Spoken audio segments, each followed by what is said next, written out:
What's up, everyone? John Rettinger from Techno Buffalo here, and I want to give you an overview and a review of Windows Phone 7, show you the nuances of the operating system, what's good, what's bad, and talk about how it's going to fit in the entire mobile marketplace. So if you have an interest in the operating system and how it's going to work, stick around.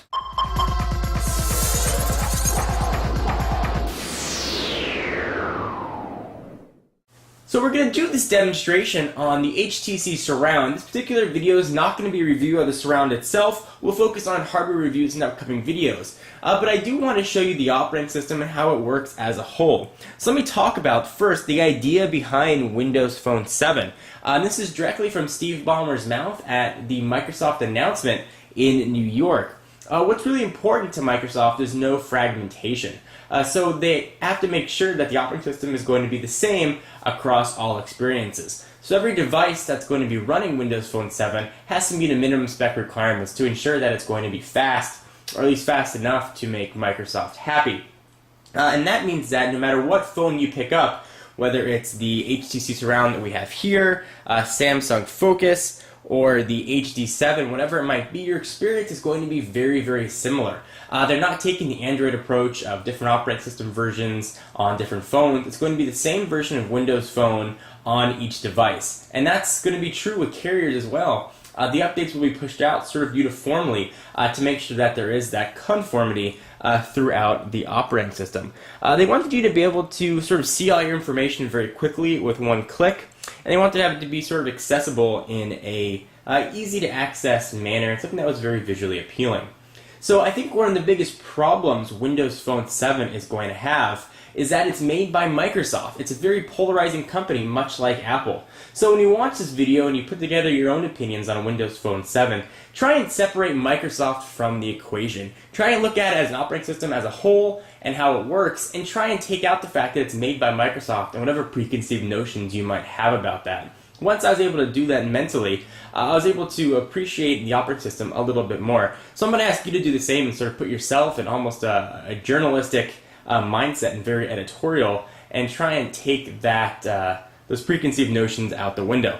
Alright, so I've talked about the phone. Let's go ahead and show you. So the home screen is made up what Microsoft is calling these live tiles. And essentially what they are grid-sized widgets that update live in the background. So you have a ton of ways you can set these up, but essentially when you want to view them all, it is a completely vertical scrolling. And at first I found that vertical scrolling to be quite a bit cumbersome. I had to scroll down and down and down to get to where I wanted to go, and as I was doing that I was using my iPhone. I was realizing that I was scrolling left and right horizontally to get to my applications. Very similar to Android as well, with the scrolling through home screens. So this is sort of a reverse of the way you might be used to scrolling on iOS or Android. It is something that you do get used to. So all these home screens update. You can see right here it's people, and that's in place of a traditional contacts type of menu. It sort of pulls in everybody's Facebook information, Windows Live, and a few other social networks into this sort of universal looking contacts field. Interestingly enough, there is not any native support for Twitter. It's not going to pull in your Twitter contents natively and amalgamate it into this People's tab. Unfortunately, it's actually going to have to rely on a third-party application for Twitter, much like I have right here. Windows Phone 7 is very much about the social experience, and the Twitter omission is pretty significant, although I assume eventually Twitter will be included. So let me go ahead and open up the People tab here and show you very quickly what that looks like. So you can go ahead and scroll through. You can see everybody's information. Get that back in focus here. You can go ahead and see everybody's information and see what's there. You can scroll through and see what's new on Facebook. You can go ahead and see recent pictures and go back to your task menu, or your array rather, of contacts. And that's sort of how you go through and dial. What is really missing here with this, though, is a way to quickly scroll through contacts. On the iPhone or Android, you can hold your finger down the side and scroll through and jump to letters. Here you have to do a lot of flick scrolling to get to where you want to go. Something that I think definitely needs to be fixed in coming versions. So with the risk of making this a very long video, I'm going to sort of jump now past the live tiles, and just know that these do update live in the background. You can set live tiles for your favorite contacts.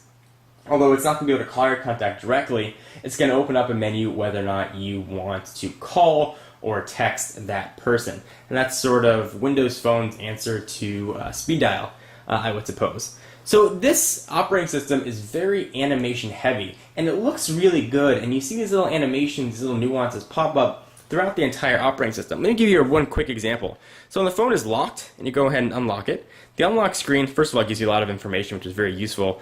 Different email accounts and such show up there. But as you go ahead and scroll this up, you can see the text start to fade away.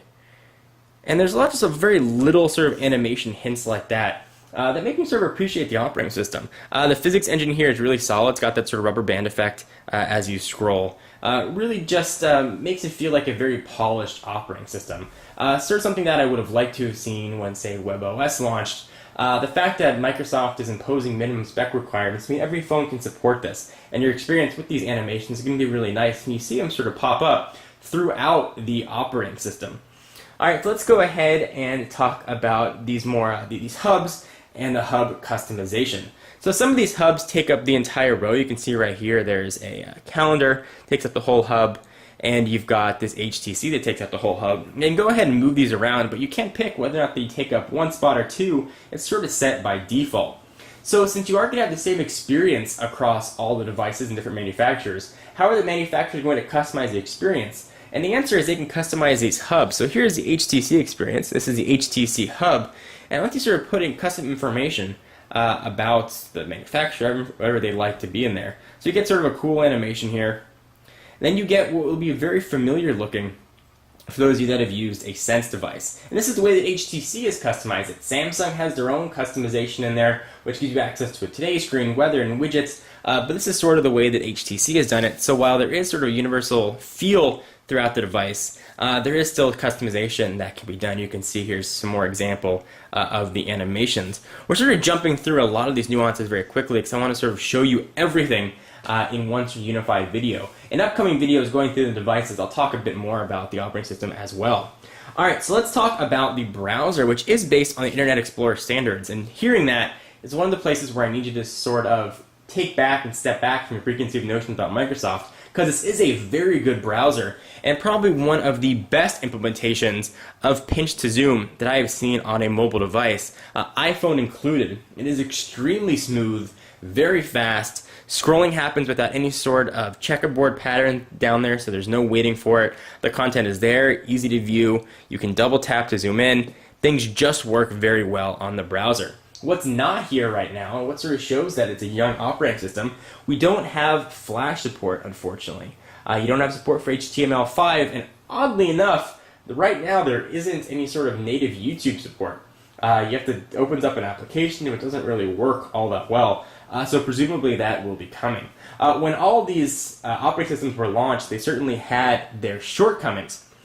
So when the iPhone was launched, notoriously missing was cut, copy, and paste, and multitasking. When Android first launched, it was missing a multi-touch browser and a few other features. Sort of every operating system that enters the sphere is missing features, and Windows Phone 7 is certainly no exception. It's missing, and a few really key features. It's missing cut, copy, and paste. Although Microsoft did show us cut, copy, and paste to know that it is there and is coming, the implementation was actually pretty good. So hopefully that will be coming according to their promise in early 2011. No threaded email is very annoying here. The email application is fantastic. It works really well, very easy to set up. But no threaded messaging makes it difficult. And that's something I'll show you in a later video too. In the interest of time, I'm going to have to sort of brush by it. Cut, copy, and paste I mentioned. No multitasking, so the sort of native Microsoft applications can run in the background. You can run the Zoom player in the background, listen to music. Applications will download in the background. But there's no background support for third-party apps, which is a bit disappointing. And speaking of third-party apps, app support is really important to the success of a platform. And I have to say that Microsoft has done a very nice job with their marketplace, which actually just went officially live today, which is the 21st of October. And there are a lot of apps here. You can download sort of custom HTC apps if you're using a device here like the Surround. You can go ahead and jump in, and the applications are all sort of sorted by category. You can download Xbox Live games, and there are a ton of sort of things that you can choose from here. Social, productivity, and a lot of different categories. And there are a ton of applications here. And as this sort of the platform matures, we're going to see many, many, many more. and applications can be downloaded, rather paid for, right through your carrier bill, so you don't really have to worry about putting in a credit card. Something to keep in mind. So if you're worrying about app support, this is very, very, very good. As far as launch, I think it's much more full-featured than Android Marketplace. When it launched, certainly Android has surpassed it now. But as the platform matures, I think that the application support is going to increase with it. So very impressed with that so far. One of the things that I want to show you in the last things is the keyboard, how you're getting input text on these phones. Some are going to have full QWERTY keyboard, some are going to rely right on the touchscreen. So let me go ahead and show you what the touchscreen keyboard is going to look like here. We'll go ahead and open up a new message. And I'll tell you that it works very well. It takes sort of traditional approach that we've seen on other devices, at least in text messaging, of using that sort of bubble. Keyboard works awesomely. It's got a great auto correction feature. This is probably the best keyboard I've used on any mobile device. And I've tested quite a bit. Certainly devices with larger keyboards and larger sizes are easy to type on. But this one, at least in portrait, is extremely easy to use. The auto correction features are very good. You can sort of see it move around. You have a separate button for your emoticons. One of the issues that I do have with it, though, is when you type in landscape, you expect the keyboard to get a lot bigger. There's a lot of wasted space there on either side. I would have liked the keyboard to have been a lot larger.